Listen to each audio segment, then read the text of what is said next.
am Ryan Patrick. Adrian Patrick with the band Otherwise from Las Vegas, Nevada. What's up? Very cool. So I've never interviewed you guys, so we'll do some basic stuff and then just some fun little questions. Okay. So I read your history, and it's really like a little fairy tale. Because it seemed like, although yes, you've been a band for a while, things seem to have happened fairly fast in the past few months. Yeah.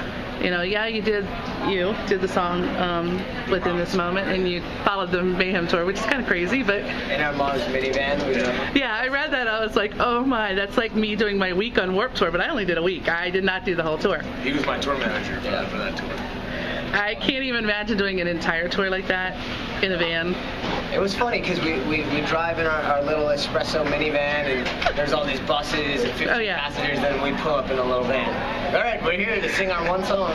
Yeah, because you really weren't on the tour. It was to do just one song, and then we would as soon as we got done within this moment, we would walk around in the crowd with a bucket that said gas button on it. Awesome. And we would take whatever people offered us for a CD, for one of our CDs. You know, give us $1, give us $20, whatever you want. People would a couple times. I think it was in Cincinnati, right outside Cincinnati. We gave CDs away for like a quarter. Damn. Just to get the gas money, just to needed the money. And it helped. We got the music out, and a lot of people have been coming to our shows that remember us from Mayhem 2 years ago now. Yeah. So it was a memorable, definitely a valuable experience also. So.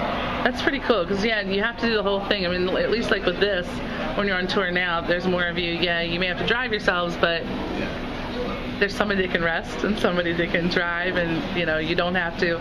Even doing one song out in the heat on Mayhem, that's rough after having to drive from city to city. And we would have to leave right after, you know. I mean, because we would have to. It was just the two of us driving. He did most of the driving, but still, when it's two guys trying to split a 15-hour drive, it's like we have to go now. We got to go now. Oh yeah. So a lot of times, like all the other bands would be like, "Where are you guys going?" We're like, "We're gonna go. We'll see you at the next show." Yeah, they're all partying till the 2 a.m. bus call. Come party with us. It's like no. Yeah. But now we get to party just a little bit. A little bit. Just a little bit. Having some fun. And they like to party. Oh man. They do like to party. Good guys. So I had read that you did the 48-hour festival, which was the first ever 48-hour festival. Yeah. I heard that was very successul. It was a smash. It was a great festival. hopefully they'll continue to do that every year. Yeah, And then you signed with Century Media. But I'd read a previous interview where you had talked about in 2010 where you talked about other labels had looked at you, you had showcased, but it just wasn't right at the time. So what was it about Century Media? Well, Century Media, we have, because in this moment of the promise, we had a history with them. Oh yeah. And when Soldiers, our song Soldiers hit, after 48 Hours Festival, it was added to regular rotation on Sirius Octane. Jose Manchin over there, gave us one of the biggest breaks of our career. Oh yeah. And the song went to number one. It was the first number one song by an unsigned band on satellite radio. So of course now all these same labels that passed on us, came crawling and asked me, and wanted a piece. But when we met with the Century Media guys, it already felt like we were home. Like we Nice. So it was just like it all lined up the way it was supposed to. So we could have gone with a bigger label, per se, but we would have got lost in the shuffle. We wouldn't have gotten the same. They give us so much attention. They make us a priority, and that is the most important thing. And one of the today, with the way the labels are, really you are lost in the shuffle if you're with one of the major labels, and if your first little bit doesn't do well, you're gone. Because I've noticed a lot more bands are just doing it themselves now. They're not even signing with a label, and they seem to be fairly successful that way, or they're already with a label and then they don't re-sign with them because they already have their fan base. We were kind of already on that path going that way. We have a wonderful management team with Clay Bush and Danny Wimmer, and they are working so cohesively with Century Media. But we totally understand that do-it-yourself mentality, and I think that's a big reason what attracted Century Media to us in the first place. Now you signed with Century Media, and then all of a sudden you're in the studio with a very big producer. Yeah, Mr. Jay Baumgartner. So how'd you end up with Jay? Again, once again, we signed with Century Media, and in the meeting we were talking producers. Jay Baumgartner's name came up amongst others. Right. That night we go with the guys from the label to the Key Club, and Jay Baumgartner's at the Key Club. And so it was like, we met him, talked to him, introduced, talked about dogs, just a good time. And then within like a week, it was like, hey, Jay Baumgartner wants to do your album. Like, okay, let's do it. He's like, okay, Tuesday. Like, 4 days later. Like 4 days later, he's open. Let's start. Okay. So we played this huge New Year's Eve show in Vegas on the Fremont Street Experience, and the next day left to go straight to the studio in LA. And that's exactly what we did after our album. The next day, we went for this tour. So it's been non-stop since the new year. It's pretty cool because a lot of guys who are in the industry are like, they haven't heard of this kind of momentum at the top. You don't hear like that. Yeah, so we're very blessed. It's usually, you sign and then it's like, okay, you have to wait for producers. I mean, producers are hot commodities. They have a lot of things lined up. Absolutely. It just worked perfectly. You know? Perfect. Timing was lined up. Timing was perfect. So now, the album that you recorded, was this material you had previously written? Did you write new stuff? Both. Yeah. Very There's cool. a couple of new songs on there, but a majority of the songs had already been we'd already demoed them. And so that was what one of Jay's big like what attracted us was like, these songs are just there. We just need to re-record them and get that production quality on it. He's like, the songs are there. So it was.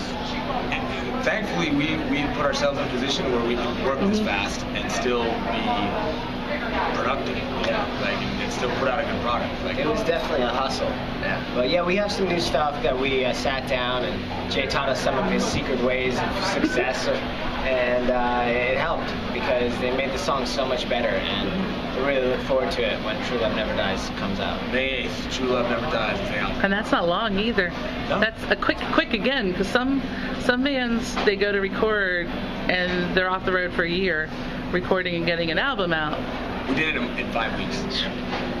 Nice. And played 5 shows during that time of recording. Yeah. Really, we did. No, but that's good to keep you active doing that. Yeah. So what would you say was the biggest thing you learned from Jay? The biggest thing from Jay? What would it be? Dude, of course, it's got to come in hard on downbeat one. The drums, guitars go with the drums go with the... Oh wait, I should be saying, I'm not going to say it. I can't give this away. So this is valuable information. Well, Jay's not one that...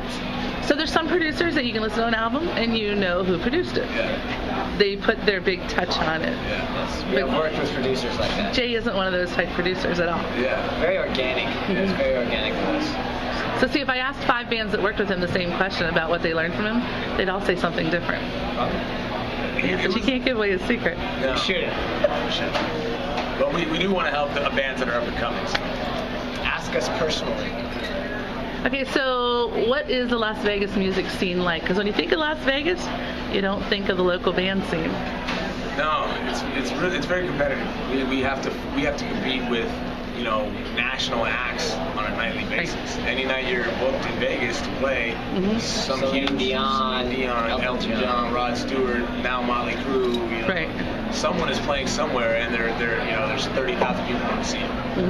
So it's a difficult market. But we managed to succeed and make a big noise out there, and we've been very lucky. Being born and raised out there, I think our friends and our family supported us and helped spread the word all throughout Las Vegas, all throughout the valley. So that was one big thing. But we want to go back to Vegas now and rejuvenate the scene even more.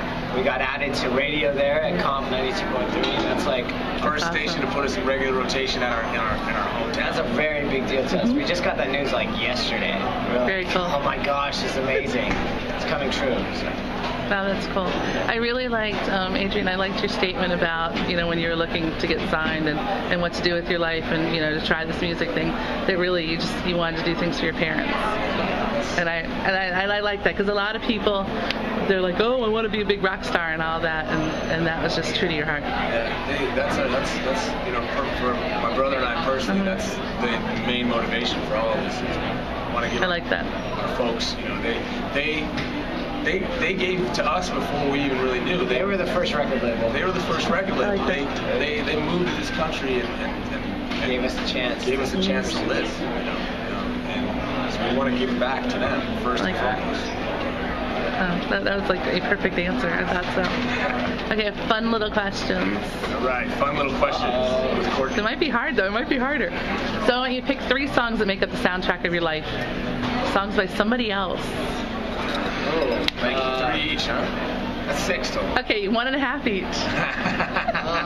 Jumper by Third Eye Blind. First song I ever I was like 10 years old. I stole the demo out of his car, and I was just screaming it out loud. You were 10 and he was driving. That's good. Yeah. I got it back when we went on Mayhem, and I drove it. Very good. So Jumper, Third Eye Blind. Well, we're half Irish, and U2 has been a huge motivation for us. We strive to be that band, and still haven't found what I'm looking for. That song kind of drives us. Amazing song. Yeah. Third. LMFAO, Sexy, and I Know It. Shots. No, that's the other one. Oh, No, I don't know. the third song. Third song. I don't know. Oh my gosh. What's the good one?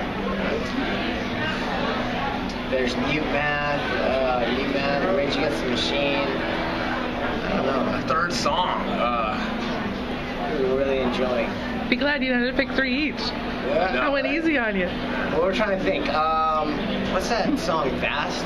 What band is that by? No, it says Vast. The song is called. The band is Vast. The song is called. It's the one beautiful song. Touched? Yeah, Touched by Vast. That song is Listen awesome. to that song. I'll have to check that one out. I don't remember that one. That song is epic. So last question. Hopefully this will be easy. So it's the future. You open up the Rock and Roll Encyclopedia. What do you want to read under your band's name? How do you want to be remembered? Well, the definition of the word otherwise is other than supposed. That right there? And Our drummer's white ass. Are we allowed to say that? I'm sorry. I don't care. How would we like to be remembered? That we stuck through it all and played the music that made us smile and made our fans happy and sad and feel something, and I don't know, that we got to do it for a long time together as a unit. we never quit. When, I like that.